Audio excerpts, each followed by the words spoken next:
Hasn't happened to me in a while. I'm surprised that my internet's been actually okay Yeah. for a pretty good while. Dude, it just But crapped all out for no reason.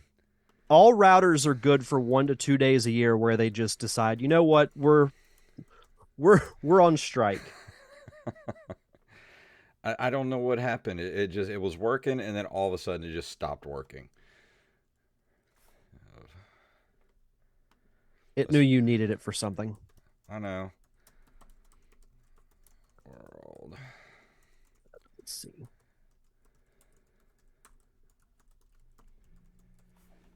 All right. Tweet Close it that. out. So everybody's Okay. probably like, aren't they supposed to be recording right now? Well, now they get us. Yeah. Internet problems. Yeah. Okay. Rebooted But that yeah, damn I'm router I twice. but I'm all good for pushing video game history back a week. All So right. we have two more Mondays in January. Okay. So we can do it next week or something. Sounds good to me. What's up, One Farleston? less Welcome to the chat room. one less thing I have to do to prep for the show. Yeah. All right. Well, I got everything pulled up and I'm good to go.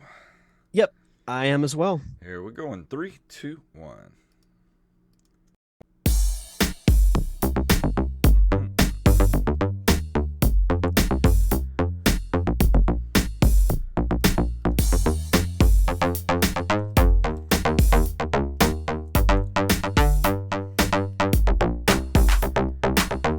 Greetings, programs, and we're back for another episode of the Nerd Cave Retro Show. My name is Jason Robbins.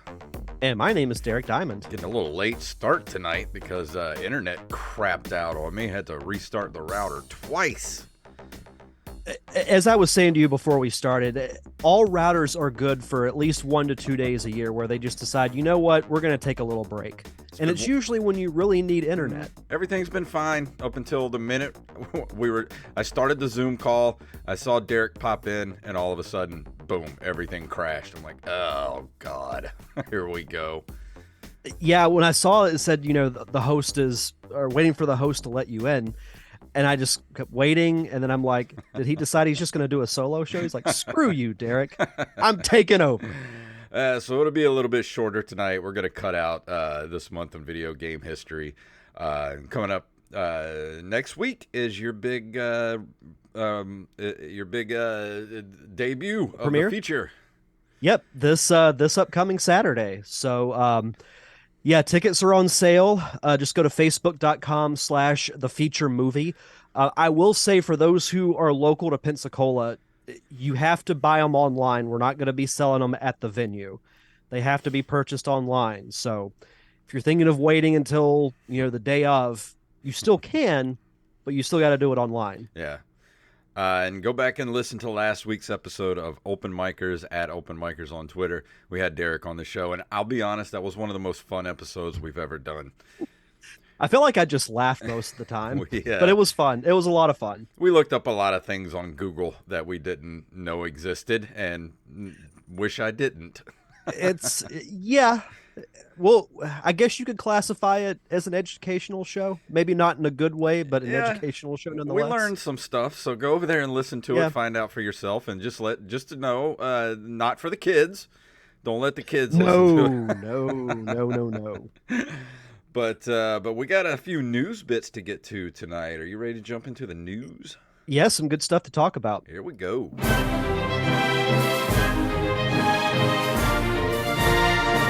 And today's stories were submitted to us by Mr. Armez Jackson. If you had a story you'd like us to cover, oh wait, I don't know if he sent us any.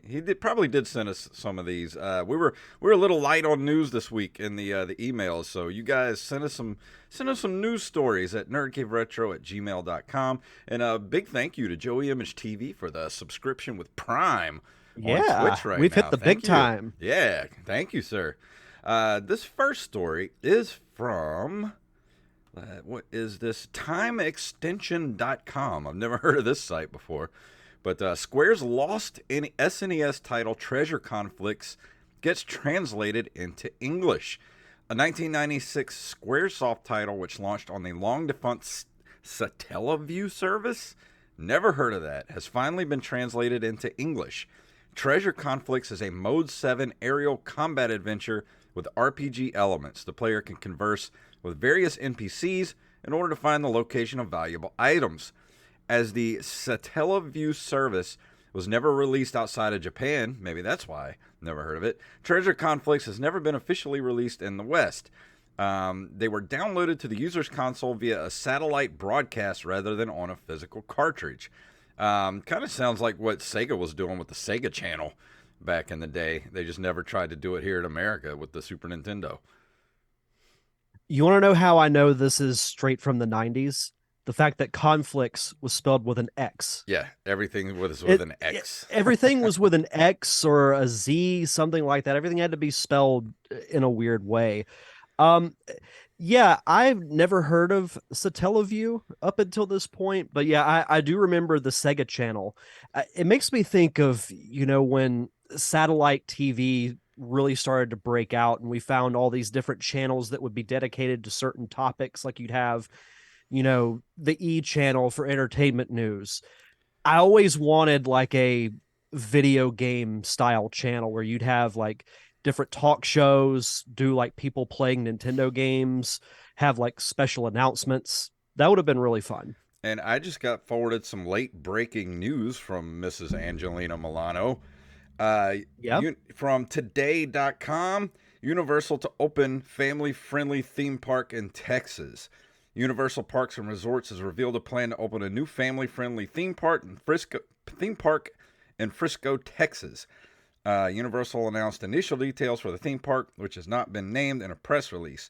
They described the park as unlike any other in the world and said it will include themed lands that celebrate fan favorite characters from Universal projects. I wonder if they're going to do a Super Mario World there too. That'd be a lot Oh, closer than having to go to California. well, we'll get to the California one in a second, but Yeah, yeah, I mean we've got a while to wait for Orlando, but yeah, if they opened one in Texas, that would be awesome. that's not bad. I like it. Yeah. Let's see. From NintendoLife.com, The Simpsons Hit and Run soundtrack is out now on Spotify and Apple Music. There have been a number of stories over the years about possibly reviving The Simpsons Hit and Run, a Grand Theft Auto like title set in the fictional town of Springfield. While we don't seem to be any closer to a comeback, it seems the game's soundtrack was actually uploaded to services like Spotify and Apple Music recently. While the news is circulating again now, it seems this upload originally took place a number of months ago. Unsurprisingly, it's got some wondering if the game might return in the near future. Back in 2021, Matt Selman, an individual who worked on the animated show since 1997, mentioned how he would love to see Hit and Run revive, but said it would be complicated to bring back.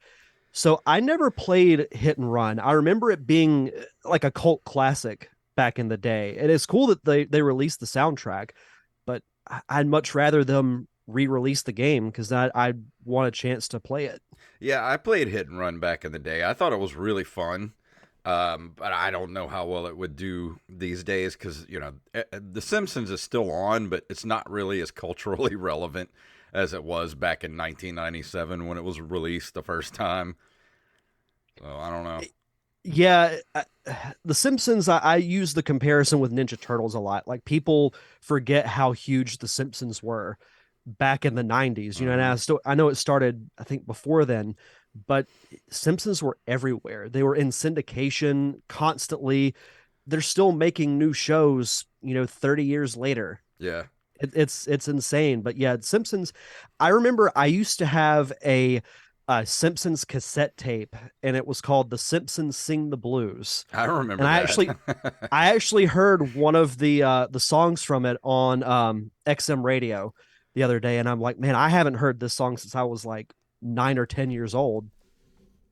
What year did Simpsons Hit and Run come out? Do you know offhand? I do not. Let's Let's see. see. Hit and Run. 2003 it came out, so 20 years ago. Damn. Let's see the exact date. September 16th, 2003 in North Wow. America.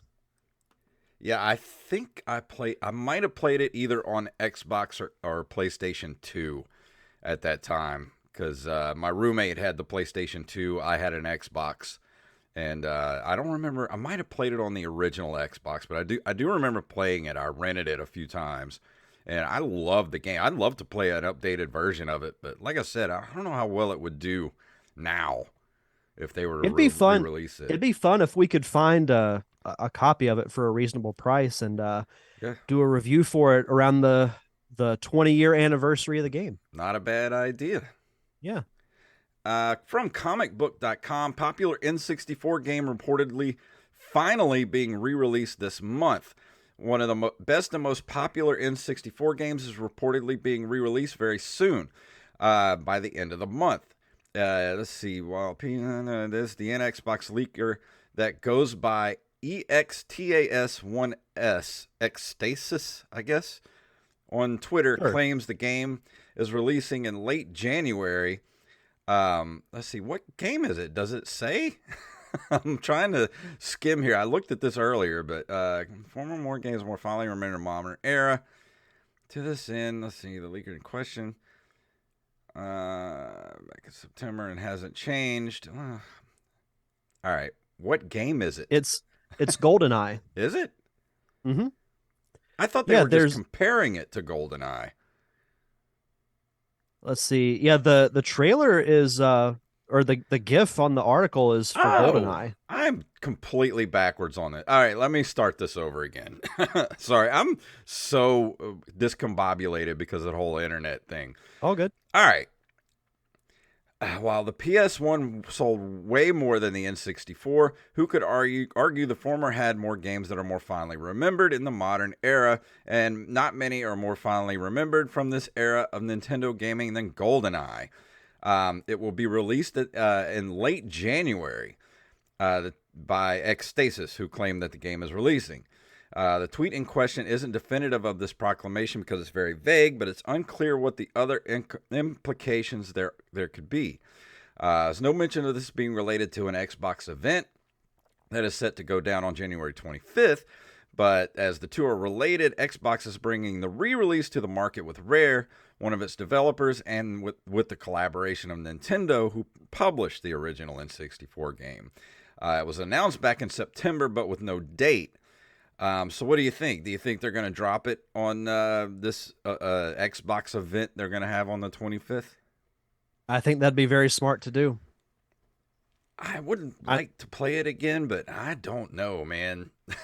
I don't know. I think we might be looking at that game with rose-colored glasses, though. I so I reviewed this game like a year or two ago for the show, maybe even longer. I've reviewed it at some point. And I remember thinking that exact same thing. Like I still appreciate it for what it is because it did lay the foundation for games like Halo and other like great multiplayer games we got later on. Where it suffers is the graphics, but I mean that's Yeah, most if not all N64 games. But I still appreciate GoldenEye for what it is. Like I think it's one of the most important games of all time. but does it still play well with that one analog stick, or is it? I don't know. Only one way to find out. Yeah, I guess. I don't know. I mean, I would love to play an updated version of that game, but with dual thumbsticks. That would just be. I don't know. I don't want to play a shooter It these days with one analog stick. it does say here the original experience has been updated with improved control options, including dual analog stick support. Ooh, now that I like. A native 16 by 9 resolution up to 4K, a consistent refresh rate, and a full complement of achievements to unlock. No, I do like that. So we'll see. I like the sound of that. Yeah, I'm down for it. Okay, so this I've been waiting to talk about ever since you put this in the Google Doc. From IGN, Super Nintendo World at Universal Studios Hollywood. Your trip to Mushroom Kingdom can begin as early as February 17th, 2023. IGN was able to attend Super Nintendo World at Universal Studios Hollywood ahead of its official opening, and we're thrilled to share with you a few quick glimpses of the new land's Mario themed food, decorations, surprises, and more. We will have much more coverage of Super Nintendo World at Universal Studios Hollywood on the way before it opens on February 17th. But there is a slideshow of 50 photos of the food you can get, some of the attractions, the overall look of the park. And I will say this, I would probably get a little emotional the first time I would walk in Super Nintendo World because like that was my escape was Mario and Zelda as a kid. So to Yeah. essentially walk in and have a because even back as a kid, I thought, what if there was a Nintendo themed park? Mm-hmm. And for that to finally come to fruition would be it's really cool. I think the park it's probably going to be a little small from what I've seen, and I know the one in Japan is pretty small, Mm-hmm. but they can always add to it later. But I think it will be a good start. Like there's going to be a Mario Kart attraction, which I think is perfect. The inside of Bowser's castle with the giant Bowser statue Mm-hmm. looks awesome. I like the marketing with the food. Like there are two different burgers. One's a Mario burger and Mm-hmm. one's a Luigi burger, and they each have the little mustaches on the top of the bun with a toothpick with their hats on them. Yeah, I was looking through the images It's cool. yesterday, and I was like, man, I really just want to go so I can try all these little food treat things that they have. They have stars made out of Parmesan cheese. Oh It yeah, just looks really cool. that looks so good. I know it does. And of course, they got to have the spaghetti and meatballs for the Italian plumbers. But there how much do you think the merchandise is going to sell out when this place opens? Oh God, um, I would love to be the T-shirt maker for this place because you're gonna make quite a bit of money off of the T-shirt Yep. merchandise alone. But I don't know. I think they're gonna make a ton of money off merchandise in the Mm-hmm. park. I know Samantha and I have talked about going back to California maybe sometime this year. If we do, you can bet I will be going to Super Nintendo World. Yeah, Joey in the chat room says super spaghetti and meatballs, $35 probably. I would not doubt that a bit. Yeah, that's probably not too far off. And he says it's obviously not the same, but there's some amazing Super Mario worlds in VR. Insane walking through it all. I would love to take a look at that. Yeah, me too. I haven't done much VR. It'll I be need awesome. to get on that. Wish I had some money for like the new Oculus that they're coming out with. Yeah, same. But if I do end up going sometime this year, I'll shoot some video and post it on the NCR Twitter. That'd be awesome. Wish we could go together. We should get media Yeah, passes. we should. Wally sent us the link. We need to fill that out and do that. See if they'll send Yeah. us some passes. Because if they Why? did, I would die. Oh, I would too. I'd book my flight that night. And our last story is from IGN.com. And I am the Rampage sent us this on in the Discord. It's TMNT Shredder's Revenge is on mobile as a Netflix exclusive. Months after its console and PC release, beat 'em up TMNT Shredder's Revenge is the latest game to head to mobile for Netflix subscribers. Netflix announced the game's arrival on mobile with a trailer. According to Netflix's in-app description, the mobile port still features controller support and online multiplayer gameplay. So I think my prediction of Netflix gaming being a thing is starting to come true, and Wally's going to have to eat some crow. Just send them a big plate of it at some Mm-hmm. point.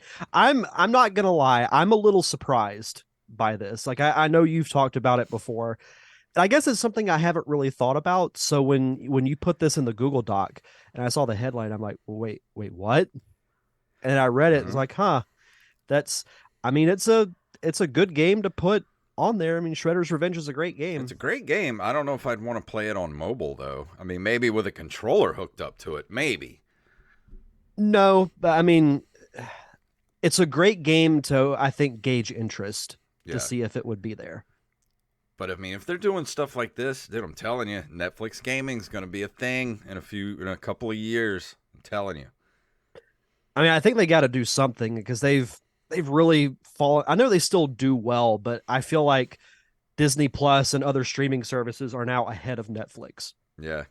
Which, by the way, have you watched the first episode of The Last of I Us? watched the first 30 minutes. I have to finish watching it tonight.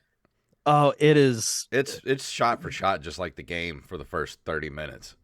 It is, and I'm gonna hold off on judgment until the entire series has ended. but what a great start. Oh yeah. That episode was so good. Like I was hooked from the moment that it started because yeah, you're right. It reminded me so much of the game, Mm-hmm. but it Who works. and who doesn't love Pedro Pascal, man? I just want to be that guy's friend. Little disappointed that he didn't say this is the way, but Yeah. I'll give him a pass.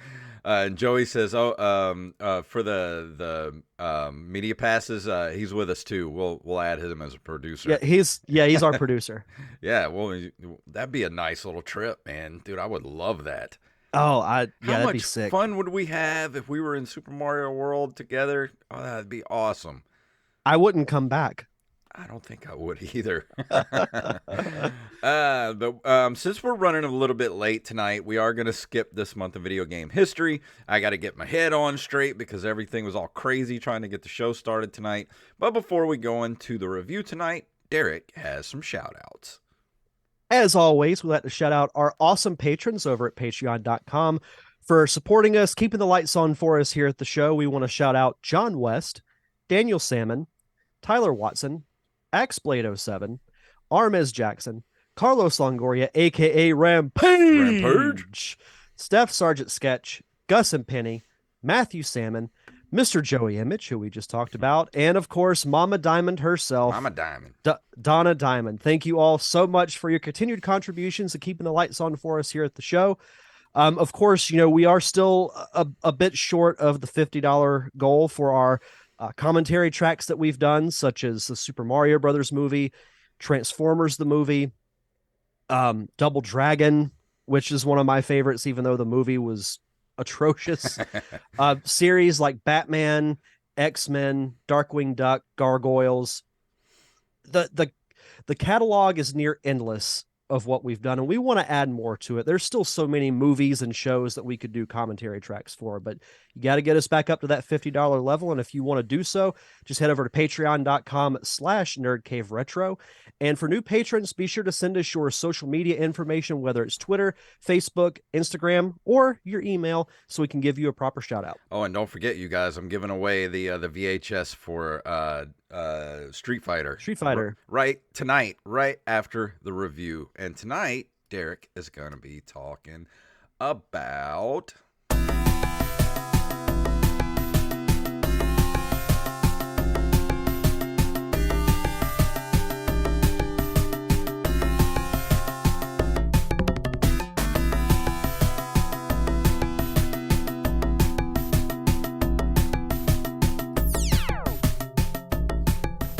music for this game. You can just keep that track playing for the rest of the episode, and I will not complain about it.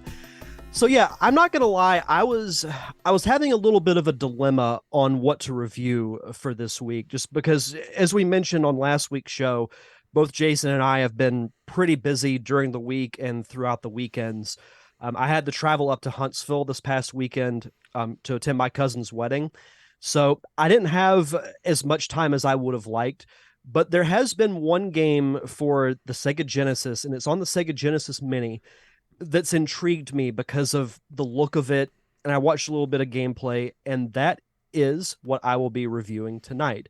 Wonder Boy in Monster World, which is, as I mentioned, it's for some reason, there we go. The link wasn't opening. Known in Japan as Wonder Boy 5, Monster World 3 is a side-scrolling action role-playing game originally developed by Westone and published by Sega for the Mega Drive/Genesis in 1991. And that's what threw me off in the beginning, that it's actually the fifth game in this series. And I'm like, what happened to 1 through 4? This is some Final Fantasy numbering right here. I know. It's like, what did the first game come out on? Was it on like the Atari? Was it on the Commodore? What was it for? Like that really threw me off. But the look of it intrigued me because I am a big fan of those platforming games from the early to mid 90s.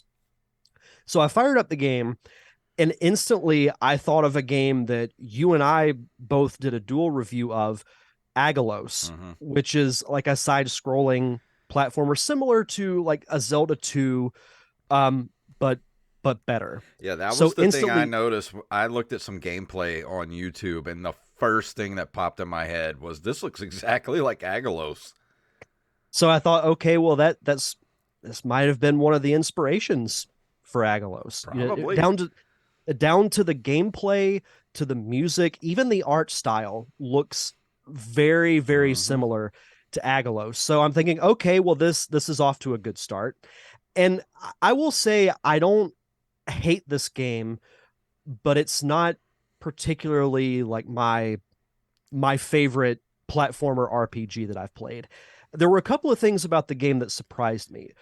When you think of these like action RPG type games, even the side scroller ones, they're very storyline driven. And there wasn't any uh, heavy dialogue moments, which surprised me because it's like you get just enough dialogue to move the story along, but it's much more about the action as opposed to the Mm. storyline, which I thought was very interesting. The gameplay is very simple. It plays similar to Agalos. You have your basic sword attack. You do get upgradable weapons, like you get a spear and you get other weapons as you progress through the game.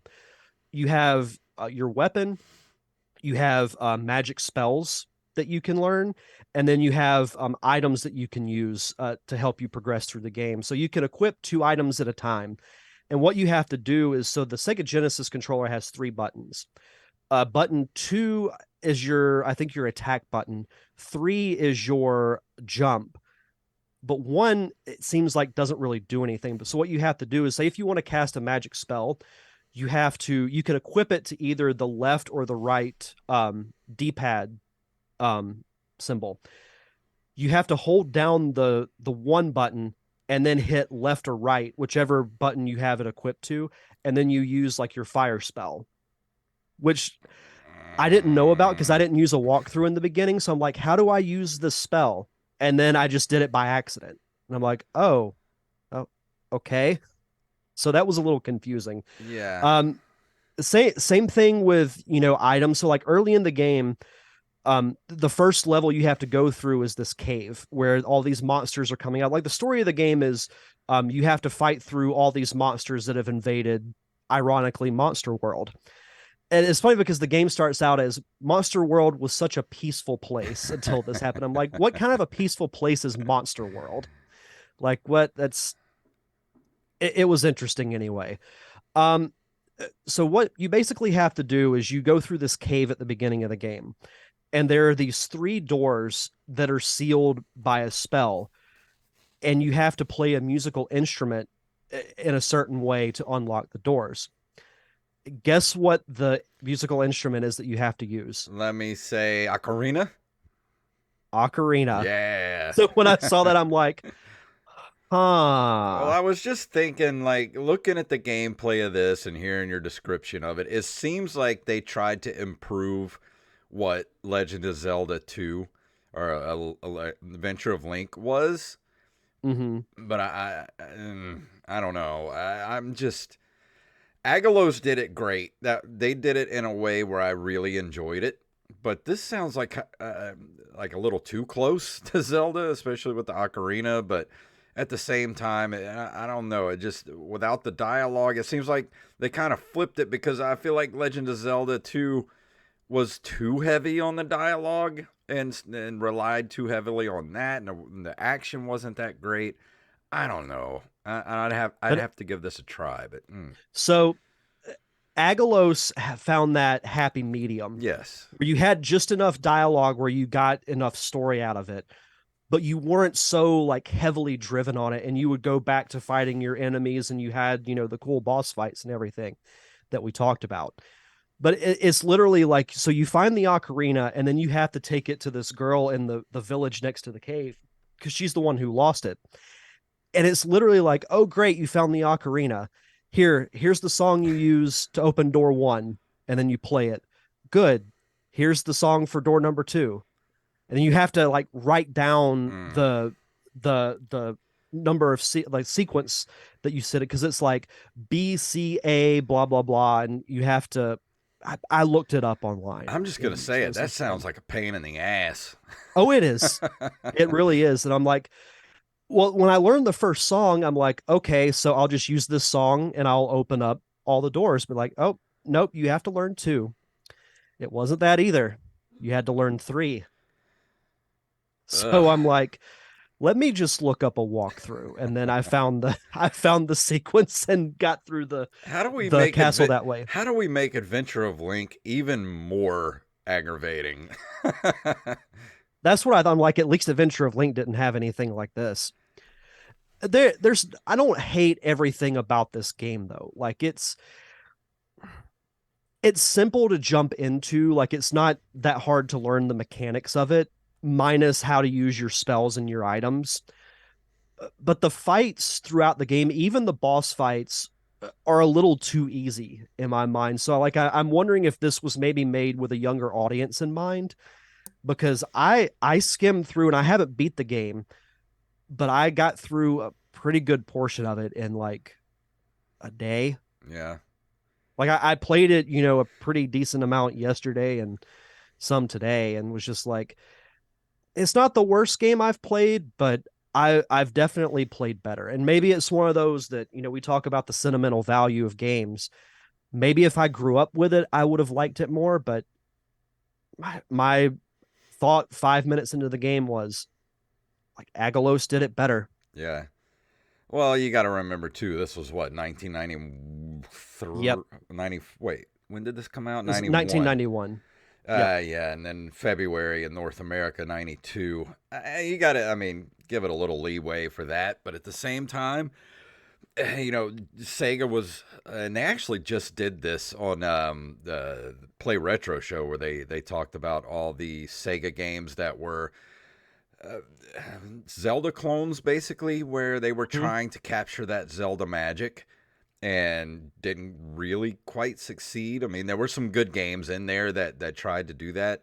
Feels like this one maybe tried to copy Zelda 2 a little too much and just kind of too easy in some spots, too not hard, but just more aggravating. Like trying to remember the song thing and having to write that down. Just seems like more work than anything. Like I don't want to do that.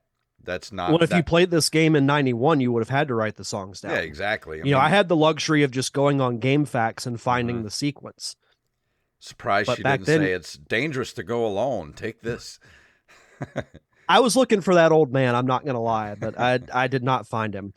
But a little bit about the story of the game. So, Wonder Boy and Monster World puts you in control of, and I'm probably going to butcher these names, so I apologize, of Shion and his quest to save Monster World from the evil Biomecha. It controls like your standard platform game and is filled with adventure elements such as talking to townsfolk. They don't have much to say. Collecting money to buy items, extending your life bar by collecting hearts. Sound familiar? Hmm. and and equipping a large variety of armor, weapons, and magic. You travel through many interconnected regions of Monster World, and that's the thing too. Is how Agalos was basically like one giant connected world. They had little Yeah. sections of it, but it was really one big map. Hmm. This is the same way. Okay. Um, yeah, you collect increasingly powerful items such as swords, spears, shields, suits of armor, and boots. The only way you can save your game, and thankfully it did not have a password system, Ooh. but you have to go to an inn where you rest up and refill your health, and that's where you have Hmm. to save your game. Yeah, it's better than nothing. Yeah, I mean, Joey a Image lot of says in the chat room, "Is there a guy named Error in this?" unfortunately no. That I feel like I would have gotten more enjoyment had I found a guy that said, "Hi, My name I is am Error. error." What's a good synonym for error? Um. I am fault. Yeah. If that had happened, I would have just turned the game off. Like, okay, I am you guys aren't mistake. even trying. I am, I am mistake.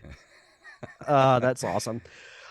So you do get a rotating list of or a rotating panel of sidekicks depending on what region you're in. So you get so in the first area when you're in near I think it's called Alcedo, which is like the fairy village, you get a fairy named Priscilla who will occasionally help give you hearts if your health is getting low. You get Hota, who is a dwarf. He was really cool because he can break through stuff. Nice. Um, you have Shabo, who is basically like a miniature version of the Grim Reaper. And then you get Rado, who is the grandson of the Elder Dragon. So your final accomplice is a dragon, Nice. and that's really cool. So there aren't a ton of bad. Well, I'll say there aren't all bad elements to the game, but I don't know. Like I kept playing through it for the sake of reviewing it, but I didn't find myself really enjoying it all that much. Like it Yeah. just made me want to go play a Zelda game or Agalos. Yeah, I would say. I mean, I'd love to give this a try, but honestly, I would just rather go play Agalos because it just did everything so much better. Plus, you have 30 years of uh, modern gaming to get to the Yeah, point where Agalos is. yeah, yeah. And as far as the reception, Electronic Gaming Monthly gave it or gave the Turbo Duo version a 7.2 out of 10, praising the music, graphics, and vast size of the game. GamePro were less impressed, remarking that the characters have that doe-eyed look reminiscent of the best motel art. And that figuring out how to Okay. use some of the items is difficult. I can back that up. Hmm. It did praise the game's emphasis on action over dialogue and travel, but concluded still it appears that designers didn't work too hard to inject much freshness, like a more intriguing storyline or more realistic graphics. And let's see, yeah, game rankings gave it the Mega Drive version a 77. So I mean that's not terrible. Yeah, I think it As said far there as was a TurboGrafx 16 version of the game as well. mhm. I Yep, know I read there that is. somewhere, but I don't remember where I Yep, saw it. there is yeah, Turbo Duo came out in 94, and then Mega Drive slash Genesis came out in Japan in 91, North America Hmm. February 92, and came out in Europe for the Master System in 93. Okay. So That's not confusing at all. no, not in the slightest. Um, I would say if you're curious about it, if you like these types of games, I'd be willing to give it a shot. But if you're like a casual player of platformers, I think you're good with just passing on this one. And I was disappointed because like I liked the look of it because I really liked Agalos. I like these types of games, Yeah. but it didn't really do anything to stand out over other games like it. So I think that was the most disappointing part to me. And I think on a scale of 1 to 10, I won't say it's completely horrible, but I'd give it probably a 5.5. So like Yeah. average, maybe is a little bit above because I like the music, I like the look of it. The characters are cool, but that's really about it. Well, I mean, that it just sounds like it's kind of a middle of the road type of game. It's not great. It's not bad. It's just kind of there if you want to play it. Yeah, But and that's pretty much it. Rampage is in the chat room singing Wonder Boy from Tenacious D. That would make the game way better if there was an 8-bit version of Wonder Boy for the soundtrack. Oh, I would have geeked out if that had happened. But that's just weird. This game is Wonder Boy 5, but Monster World 3. That's like combining two different games, but different numbers of games. I think that's worse than Final Fantasy.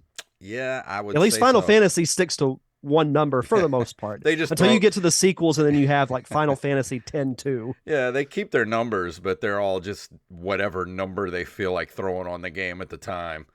Yep. This is 16, even though we just put out 4. This is Wonder Boy 6, Yeah. Monster World 25. Nice. Next week we're not doing a review next week. We're going to be doing another top 5 list. And next week is going to be one that we've been talking about for a long time. We're going to do top 5 controllers. Your top 5 favorite controllers of all time. I can't wait to do this list. I've been looking forward to this for a while because I love a good controller. My 2 favorite controllers are going to have to battle it out for number 1. But I don't know. There might be a dark horse winner in there. I mean, I know my number one. I probably know my number two. I just have to figure out 3 through 5. Yeah. So we'll see. So I make your I list can't and give wait. them. Oh, what were you saying? I was going to say I can't wait till we talk about the Duke. because I know we Oh, have opposing views on that. the Duke is on there. I love the Duke. Me and Wally called it the canned ham. Is what it is. It felt like you were holding a canned ham. See, I didn't like the Duke just because like it made me feel even more secure about the size of my small baby hands. Yeah, but I have big man hands. Like everybody made. I used to be able to grab a bunch of stuff at the same time when I was at work, and I would wonder why nobody else could grab the same stuff, and they're just like, because none of us can palm a basketball. That's why. Well, look at the size of this cup compared to my hands. Like the Yeah. cup looks huge. But yeah, go to our Discord. We have a top five section in there. You can put your top five lists in there. You can email them to us. You can message them to us. However you want to do it. Just get your list to us. You have seven. We have till next Sunday to get those lists in. And right now, I'm going to be giving away this lovely VHS copy of It's Street time. Fighter. It is time. We got a lot of entries for it, and I have them all written on these little pieces of paper here, and I'm going to put them in the Boba Fett helmet. You can see it. Nice. Put the Boba Fett helmet there, and I'm gonna mix them up real good. Mix them up real good there. All right, let's see. Who do we have? We have Owen Terra Man. Yay! Nice. Congratulations. And I was looking at this name. He did a review, I think right before Christmas, and I was wondering, like, did he mean to put Pantera Man, but hit the O instead of the P? I wasn't sure, but but Oantera Man, you are the official winner of the Street Fighter VHS. So just email me your information, arcaderetro@gmail.com, and I will drop that in the mail to you ASAP. And congratulations on winning this lovely, lovely VHS copy of Street Fighter, the movie. And if you want to, when you get it, you can go back and listen to our commentary for it that we And did. go find you a good smoking jacket that you can wear Yeah. while you watch the VHS and listen to the Dude, commentary I track. am literally still on the hunt for a smoking jacket. I look for one at every thrift store I go to. I'm going to find one of these Oh, days. if I had the Bison smoking jacket for the premiere, that'd be sick. Oh, dude, that'd be awesome. Come out in the Oh, smoking jacket. yeah, with the hat and everything. That'd be awesome. You'd be the only one that would get it. But yeah, that brings us to the end of the episode. Huge congratulations to Owen Terra Man for winning the VHS. And like I said, next week is our top 5 controller list. Go send us your lists as soon as possible. You have till next Sunday, and we will read them on the next episode. And Derek, what is going on with the Derek Diamond experience? So this week we wrapped our 3-part discussion on the making of the feature. We have an interview with 3 of the 6 cast members, Rob Eubanks, Leah Christine Johnson, and Thomas Carter Rochester. They come on the show to talk about their time making the film. Our mutual friend Jeremy Branch is once again guest host, and he'll also be emceeing the premiere on Saturday, which will be a lot of Awesome. fun. So, yeah, the episode's out now on YouTube and anywhere you get your podcast. So go check that out. You can follow. Just go